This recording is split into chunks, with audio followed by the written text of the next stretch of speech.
Meu nome é Francisco, aqui estão os meus amigos Rafael, Lucas, Peterson e Jonathan. Em nome deles eu gostaria de agradecer a presença de todos, dos professores também, da professora Elisa. Iremos falar sobre a situação da malha ferroviária, aliada à massificação dos portos secos no Brasil. Vocês verão ao longo do trabalho que nós temos muito menos ferrovia do que precisamos. E os portos secos também, nós explicaremos o que são portos secos, tá? E vocês verão que há uma necessidade iminente de expandir tudo isso. Ao longo dos anos, os nossos governos foram abandonando as nossas ferrovias. Era muito caro implantar ferrovia e a Petrobras querendo vender combustível, mas as montadoras querendo vender carro e caminhão, os governos brasileiros preferiram abandonar as ferrovias e criar as rodovias. Hoje, por incrível que pareça, o Brasil tem 8 milhões e meio de quilômetros quadrados. Tem 29 mil quilômetros de ferrovia. Parece muito, né? Mas não é. Os Estados Unidos, em território contíguo, ele é um pouquinho menor que o Brasil. Ele só é maior por causa do Havaí. Mas em território contíguo, ele tem 7 milhões e 800. Ele tem 220 mil quilômetros de ferrovia. Olha a diferença. É muita coisa. Então, 29 mil quilômetros de ferrovia realmente é muito pequenininho. E isso tem gerado um gargalo logístico no Brasil imenso. O Brasil perde muito dinheiro devido a isso. Jonathan vai falar um pouquinho sobre os gargalos para vocês? Então, boa noite, pessoal. A gente vai falar um pouquinho aqui nessa parte sobre o que acarretou mais aqui no presente, no nosso ano de 2013, esses gargalos logísticos. Primeiro, o que é um gargalo logístico, ou o que ele causou? Eu vou estar explicando aqui para vocês, já exemplificando no nosso caso. O Brasil vendeu para a China 2 milhões de toneladas de soja. É muita coisa para se vender para um outro país. Só que a gente não conseguiu entregar. Esse é o problema. A gente conseguiu produzir para eles, só que a gente não conseguiu entregar. A gente não conseguiu dar conta de passar para eles. Isso é o gargalo logístico. Então, nosso problema em Santos, a gente teve um excesso de caminhão no começo desse ano, que chegou a 40 quilômetros de congestionamento. Isso dava do Porto de Santos até quase a Volks aqui, em caminhão. Isso acarretou em congestionamento, lógico, dos caminhões, mas também das cidades próximas, que ficaram abarrotadas de caminhões. Isso é muita coisa e isso traz muita dor de cabeça, tanto para a gente que está aqui, quanto para quem mora lá perto. Os portos ficam sobrecarregados e isso não é ruim só para quem está levando para o porto, mas é também ruim para quem está tentando desembarcar a coisa, porque também não consegue. Então isso faz uma via de mão dupla de coisa ruim, basicamente coisa ruim. Esses atrasos nas entregas fizeram com que a gente perdesse uma parte do contrato, né? Lógico que eles não puderam cancelar tudo, porque é muita coisa para se cancelar, mas a gente perdeu uma parte do contrato. Mas isso tudo acontece porque a gente usa muito pouco a nossa ferrovia. Hoje em dia a gente usa muito a nossa malha rodoviária. Mas por que a gente não usa tanto a nossa ferrovia? Isso a gente vai ver que não é um problema de agora, é um problema que vem lá de trás. Ó, essa aqui, 1854, foi a primeira ferrovia brasileira. Ela fez um trechinho pequeno do Rio de Janeiro. Eu queria que vocês prestassem atenção nas vestimentas das pessoas. Em 1854, isso era lindo para eles, era maravilhoso, porque para quem transportava café em lombo de burro, passar a transportar café em ferrovia, era um acontecimento importantíssimo para eles. Porém, ao longo dos anos, por causa justamente dos caminhões, dos carros, do combustível e Petrobras, as nossas ferrovias ficaram abandonadas. Aí, cada barão do café, cada barão ia para a Europa, tinha muitos contatos e trazia os construtores de ferrovia para cá. O que aconteceu é que um trazia um construtor da Espanha, outro trazia um construtor da Inglaterra, cada um tinha um trem diferente. Existe um espaçamento entre os trilhos que é chamado de bitola. Uns faziam os trens com uma bitola de 1,60, outros faziam os trens com uma bitola de 1 metro. Aqui, ó, 1,60 e aqui 1 metro. Isso daqui é um exemplo de bitola mista, porque dos 29 mil quilômetros que o Brasil tem de ferrovia, 5 mil quilômetros são em bitola de 1,60. Muitos trens que precisam fazer entregas mais distantes, eles não conseguem chegar, porque se o trem ele trafega uma bitola de 1 metro, quando ele chega na de 1,60, ele é obrigado a parar. Isso seria um dos poucos exemplos que nós podíamos dar para pegar essas ferrovias de 1,60 e transformá-las também em ferrovias de 1 metro. Isso poderia minimizar todo o custo logístico que isso tem a gerar. Porque implantar ferrovia é caro, a manutenção também é caro, mas implantar rodovia também é. Boa noite, gente. Eu vou falar um pouco do custo de implantação, tanto do modal rodoviário e ferroviário. Hoje, já é dito que o modal ferroviário para implantação, ele é mais caro realmente do que o modal rodoviário. Tá? Se a gente levar em consideração não é uma grande diferença, mas sim, ele é um pouco mais caro mesmo do que o modal rodoviário na implantação. Só que nesse meio, nesses estudos eu procurei, busquei sobre os custos ambientais também que estão envolvidos ao custo de implantação, né? Questão de desmatamento e levando em consideração esse custo ambiental, a gente consegue verificar que o custo rodoviário torna-se mais caro do que o custo ferroviário. Para você ter uma média, só um exemplo, um trecho de 1.000 quilômetros de rodovia dá aproximadamente 857 mil hectares de desmatamento. Enquanto um trecho de ferrovia desmata aproximadamente 171 mil, nessa média, dá cerca de 20% de uma implantação de uma ferrovia. Perdão, de uma rodovia. A questão de segurança também é uma vantagem, além do custo ambiental, a segurança também é uma vantagem do modal ferroviário, né? Isso aqui são imagens demonstrativas de um caso que ocorre com a empresa que possui aproximadamente 21 mil quilômetros das malhas ferroviárias brasileiras, que é a ANL, né? Esse é um trecho próximo ao quilômetro 92 de Sorocaba, no bairro São Luís.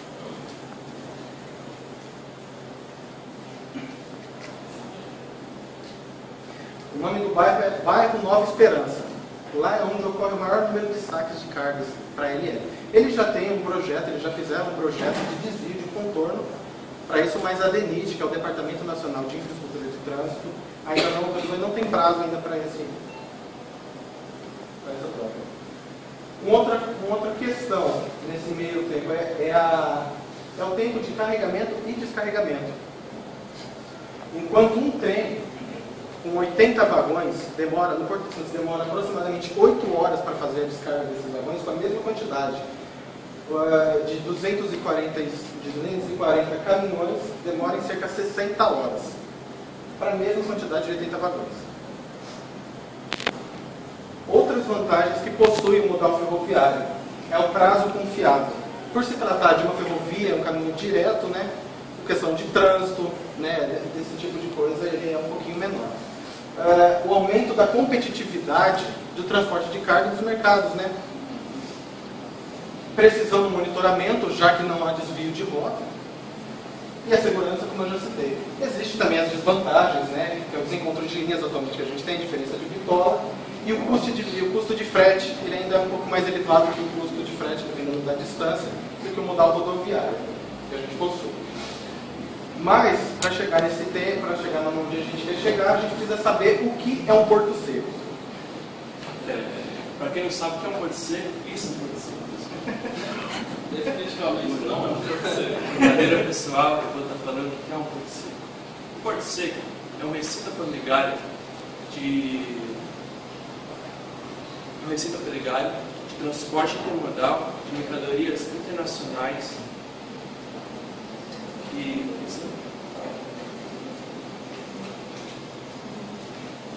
O porto seco é um recinto alfandegário de transporte intermodal de mercadorias internacionais sob regime de importação e exportação. Dentro desses recintos, também fazem as manutenções dos veículos utilizados e são utilizados em modais rodoviários, ferroviários e aeroviários. Dentro também desses recintos, existe a aduana. A aduana é o órgão público que visa controlar o fluxo de mercadorias internacionais, garantindo a segurança e garantindo o desembaraço mais rápido das mercadorias e o controle delas em relação ao terrorismo, a crimes, a fraudes, a ilegalidades como produtos ilícitos, como drogas e etc. Também nesses recintos existe o funcionamento operacional e o funcionamento burocrático. O funcionamento operacional dos portos secos é igual a qualquer empresa do ramo logístico mundial. O que difere das outras empresas a sua burocracia, pelo fato da existência da aduana, que tende a ser maior. Já no funcionamento da importação e da exportação, os seguintes passos são feitos. O primeiro passo é declarar a declaração de importação no Siscomecas, que é um sistema informatizado que é utilizado nas aduanas, ou no caso da importação, declarar da mesma forma a declaração de exportação. O outro passo para o desembaraço aduanário é a conferência aduanária, que é feita pela parametrização dos canais verdes, amarelo, vermelho e cinza. Na parametrização verde, a mercadoria é despachada automaticamente. Na parametrização amarela, ela necessita de uma conferência documental. Já na parametrização vermelha, ela exige uma conferência documental e uma conferência física da carga. E já na parametrização cinza, ela está suspeita de fraudes.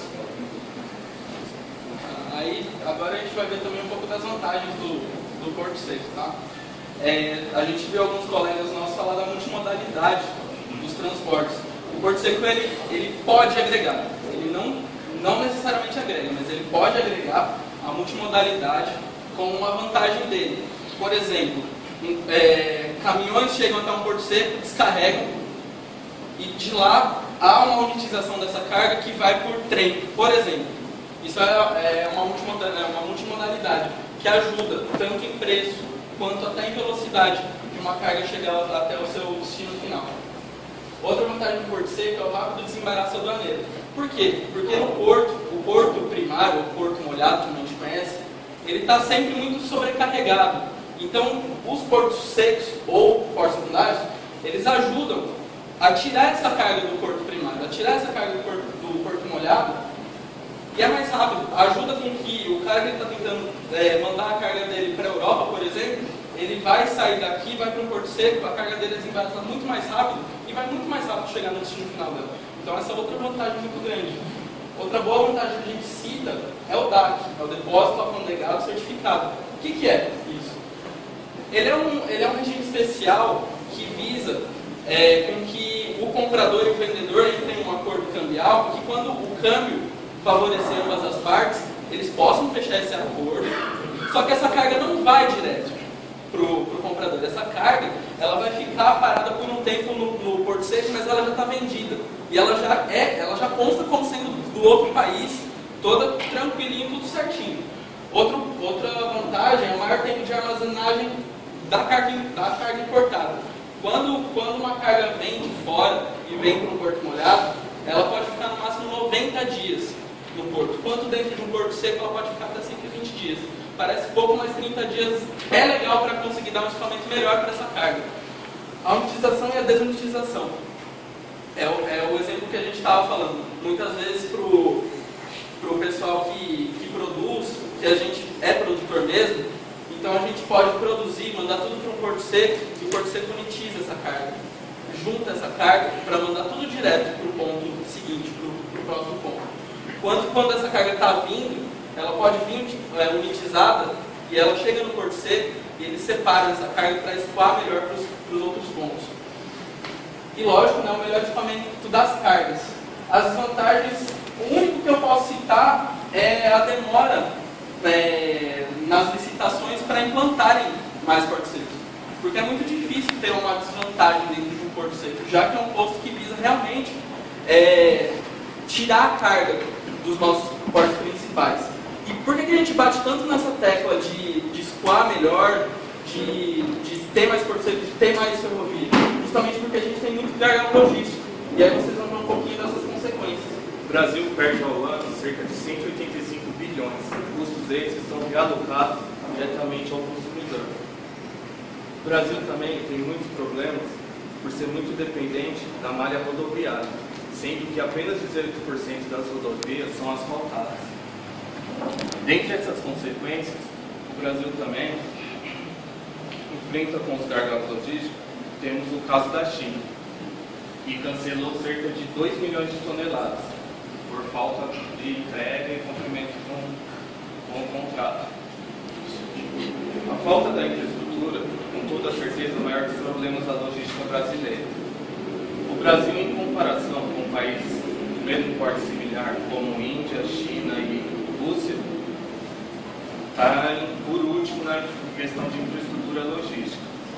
O Brasil tem cerca de 30 mil quilômetros de ferrovias, sendo que o país imediato acima dele, que é a Índia, tem 63. A China tem 77 e a Rússia tem 87 mil quilômetros de ferrovias. Em comparação com um país de primeiro mundo, como os Estados Unidos, que tem 220 mil quilômetros de rodovias, o Brasil seria, de ferrovias, o Brasil se torna pequeno e ineficiente, em caso que seria quase 11 vezes menor em quilometragem ferroviária do Estado Unidos. Aqui a gente vai mostrar um vídeo desenvolvido pelo nosso colega Francisco, tá? Que vai representar mais ou menos o que a gente está querendo passar com essa massificação dos portos, aliás, das ferrovias. Desculpa, só um momento.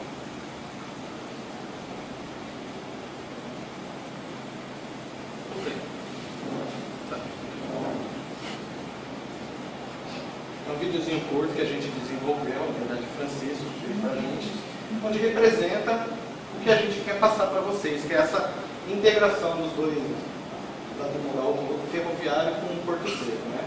Porque vocês podem ver bem como é por dentro de um porto seco, né? Hoje o Brasil, ele possui 2 portos, os 2 são localizados no Rio Grande do Sul. São os únicos que possuem essa integração, né? Essa junção entre ferrovia e porto seco. Os 2 pertencem a ele. Um videozinho curto que a gente desenvolveu. Olha para esses pontinhos amarelos. Esses são os portos secos que tem no Brasil hoje. As ferrovias que estão em azul, elas ainda não existem. Elas fazem parte do PAC. Até 2020 elas têm que estar construídas. Mesmo se elas existissem hoje, percebam que elas não passam pelos portos secos que já existem. O que é mais uma falha. Tá? Poxa, podia fazer um planejamento melhor e colocar os portos secos justamente para estimular essa multimodalidade. Bom, enfim. E aqui é um esboço do que a gente desejaria que acontecesse no Brasil. Que eles pensassem melhor, alguma coisa assim, mas é um projetinho nosso.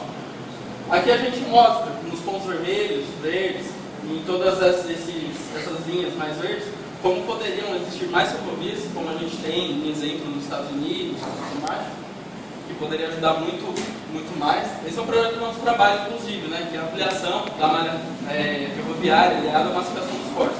Em todos esses pontos, a gente vê que se a rodovia não passa no meio desse porto, ela passa próximo.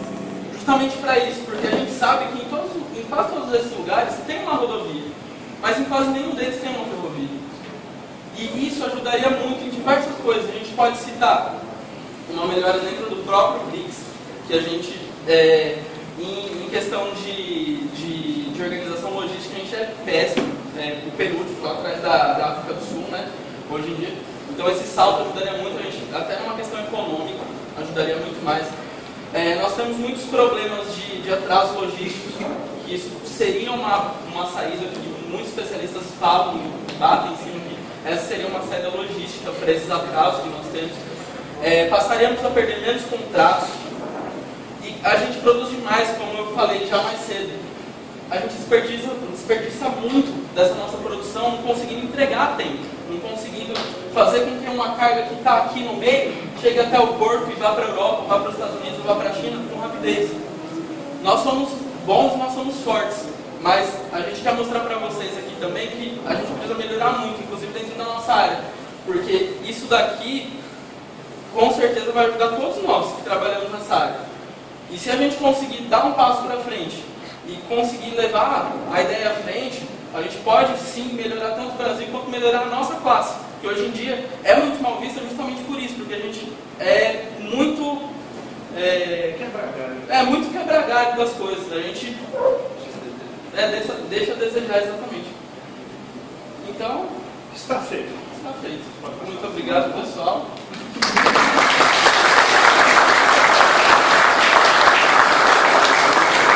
Muito bom. Professor Marcos Alonso, suas considerações, por favor. Excelente trabalho, fizeram uma discussão muito boa, aprenderam muitas coisas que nós discutimos muito em sala de aula. Parabéns, não tem nenhuma pergunta. Fizeram uma solução para o governo em função de uma série de coisas que poderiam ter sido vistas por pessoas, por especialistas, que infelizmente acabam não tendo, não tem tempo. Parabéns a todos, viu? Foi muito bem apresentado.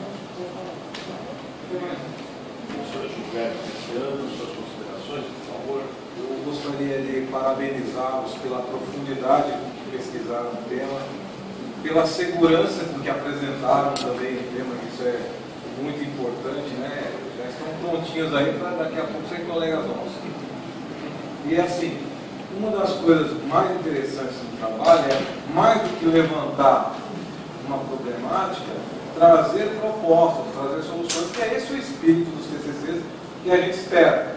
Mais do que comentar, fazer um painel desse ou daquele serviço logístico, dessa ou daquela situação logística, mas falar do que pode ser feito no sentido de trazer melhorias, porque esse é o nosso verdadeiro desafio.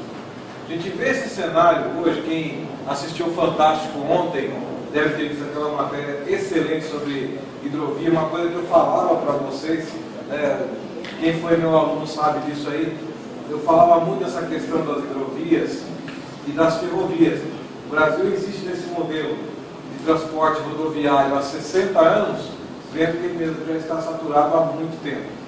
E vocês tocarem nesse ponto é algo que engrandece realmente o curso, porque mais do que a gente achar que estamos diante de um cenário desolador, a gente tem que pensar assim, estamos diante de um desafio.